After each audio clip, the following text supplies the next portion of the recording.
tricky things. They are not always easy to read, mark, and inwardly digest, as our opening prayer implores. And we get one of the trickiest of the parables today. We will get there in a moment. But today, as Vice Dean Megan mentioned, we are celebrating the life of Howard Thurman, born in 1899 in the Deep South, when slavery was still a very live memory, and who died in 1981 in San Francisco after founding a racially integrated church that is still there today. Thurman became the preeminent black theologian of the mid-20th century, and he had an enormous influence that reverberates to this day. Thurman wrote a groundbreaking book called Jesus and the Disinherited in 1949. And his words turned the world upside down. A young seminary student carried it everywhere he went in the years ahead. That young seminary student was Martin Luther King, Jr. Thurman's birthday is this Thursday, hence our celebration of his life in our Holy Eucharist today.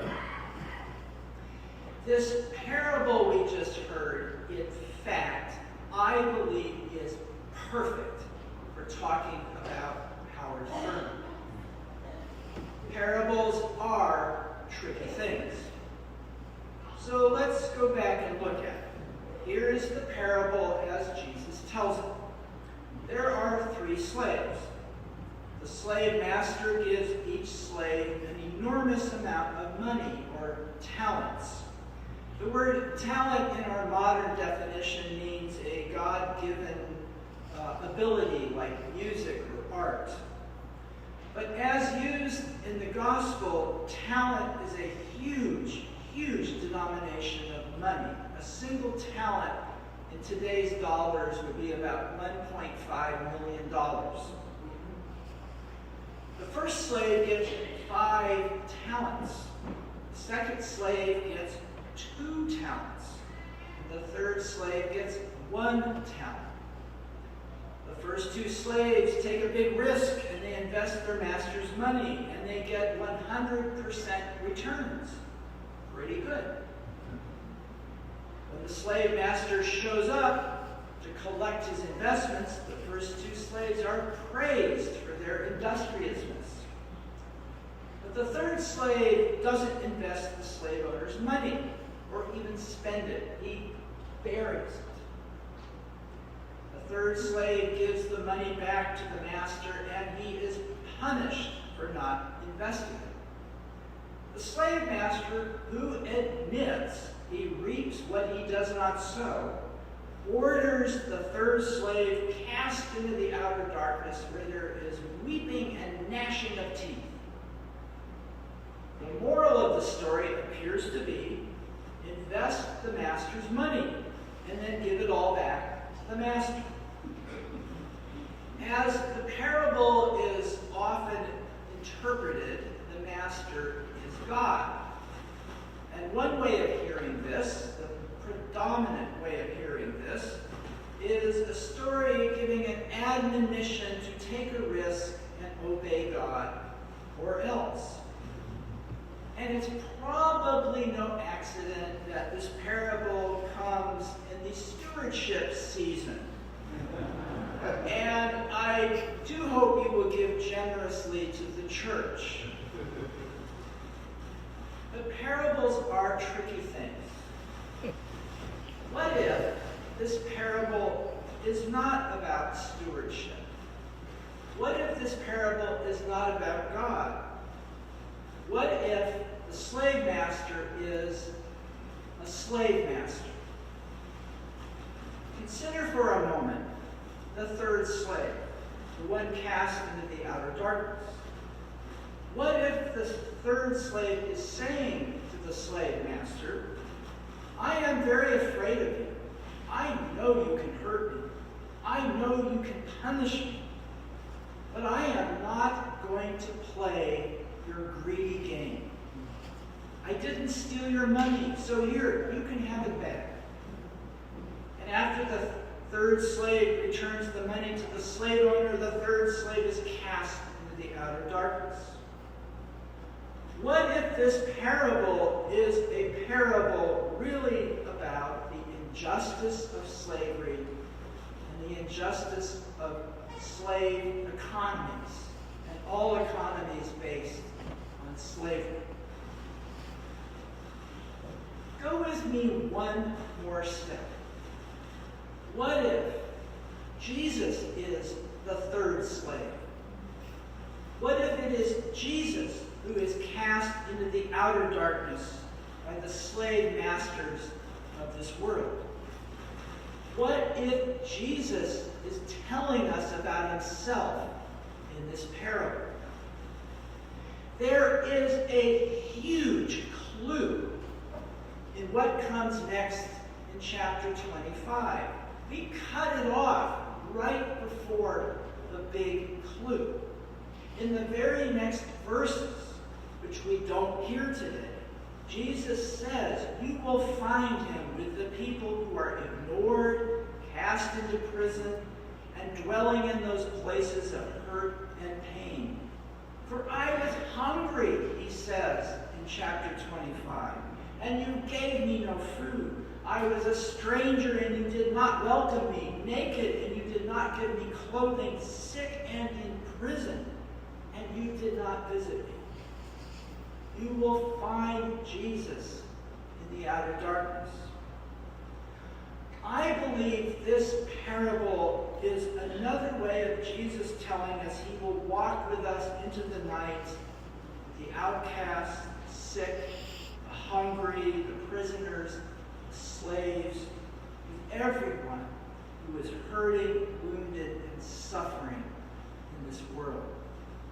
He will go with us into whatever outer darknesses we dwell.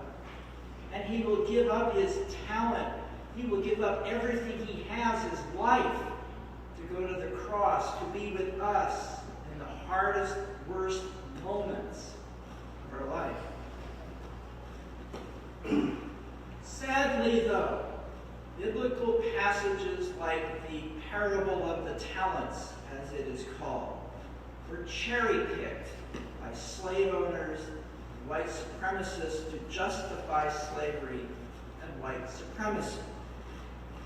And there was a time not long ago in our country's history when this was the predominant view of white Christianity. Well, Howard Thurman turned that view upside down. He opened his book with these words, quote, "Many and varied are the interpretations dealing with the teachings and the life of Jesus of Nazareth. But few of these interpretations deal with what the teachings and the life of Jesus have to say with those who stand in a moment in human history with their backs against the wall." Thurman cut through centuries of European-centric white supremacist Christianity by pointing out that Jesus was a dark-skinned Jewish outcast persecuted by the Roman Empire, the most powerful empire in the world at the time. And quite simply and profoundly, Howard Thurman reclaimed Jesus for who he called the poor, the disinherited, the dispossessed. Thurman's book, Jesus and the Disinherited, is still in print, and I highly recommend it. It's not very long.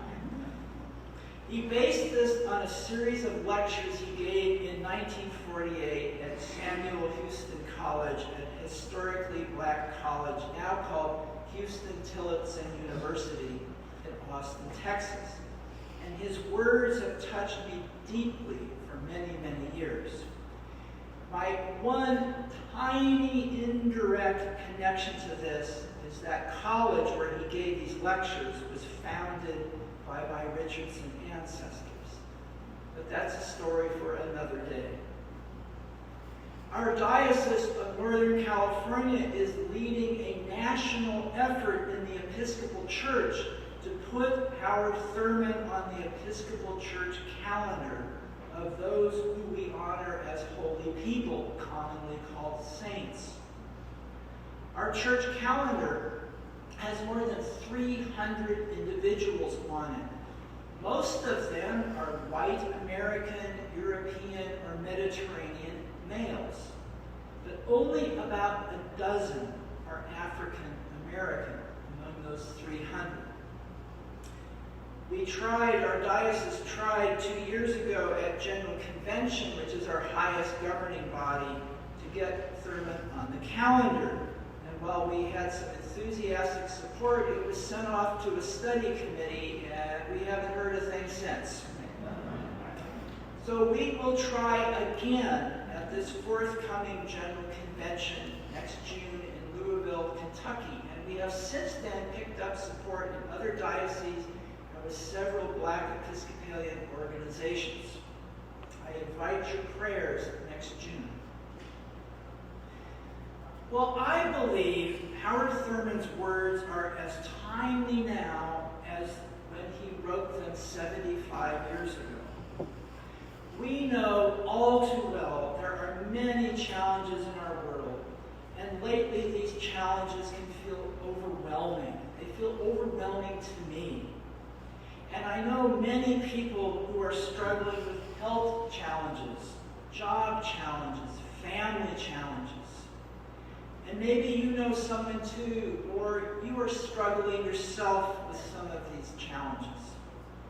And maybe that's what drew you here today.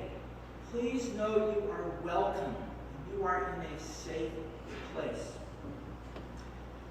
Beyond these walls, we all know way too well that so much in our world feels overwhelming. The horrors and atrocities in the Holy Land, the carnage in Ukraine, the mess on the streets of Sacramento, the political rancor in our country that has devolved into tribal hatreds. And it's easy, too easy, to get caught up in all of these horrors and hatreds around us. Howard Thurman speaks squarely to this. He wrote this: Jesus rejected hatred because he saw that hatred meant death to the mind, death to the spirit, death to communion with his Father. And then Thurman asked us this: what then is the word of the religion of Jesus to those who stand with their backs against the wall? And his answer: free the oppressed, free the oppressor, free all alike from the shackles of racial and economic caste, hatred in all its forms, vengeance and injustice. Free everyone. How? Through the power of God's grace, love, and forgiveness. He wrote this: when all other means have been exhausted, each in his own tongue whispers, there is forgiveness in God. Well, my friends, where do we stand? Do we stand with those who seek to divide us with their hatred, or stand with Jesus and those with their backs against the wall? Parables are tricky, tricky things. Amen.